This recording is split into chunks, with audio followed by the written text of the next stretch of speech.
It was one of those rare nights for me where I had nothing left to do. I decided to use this precious free time by playing Mario Kart Wii, as I had just recently rediscovered how much I enjoyed the game.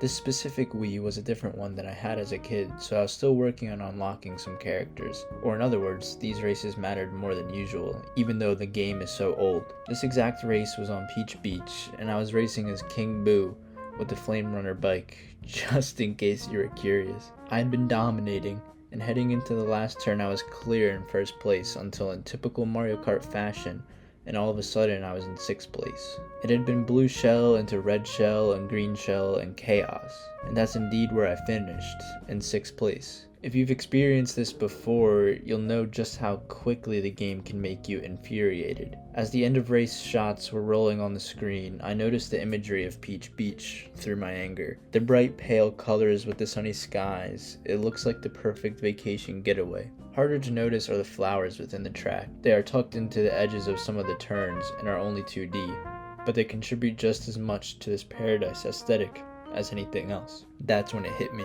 I thought about how wildflowers have no bounds to their existence. They are meant to grow in whichever space they can, grow as healthily as possible. Fields of wildflowers are some of the most beautiful scenes on the planet. They encompass acres of space, filling the land with radiant color. In that aforementioned fury, you may also relate to a momentary lapse of reason, whereby what's lost is any sense of the pursuit of purpose and happiness. In other words, although it may only be for a few seconds, life is meaningless. This is the difference between wildflowers and humans.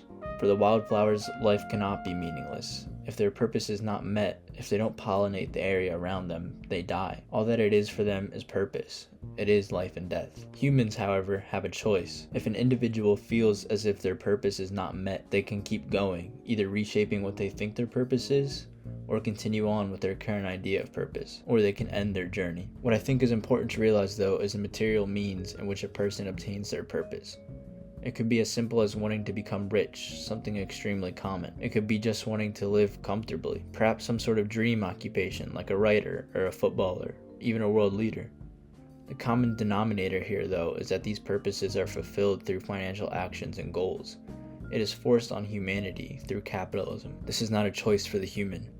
If they do not meet some sort of coerced financial standard, they will be unhappy, or worse, they won't survive. Every single decision has an overarching financial risk and or reward to it. Lives are bloodied with the intensity of money accumulation. Seeing as money is an invention, not a natural thing, it can be said that modern lives are no longer natural, at least not the majority of them. Some people are happy and satisfied, and that's fine.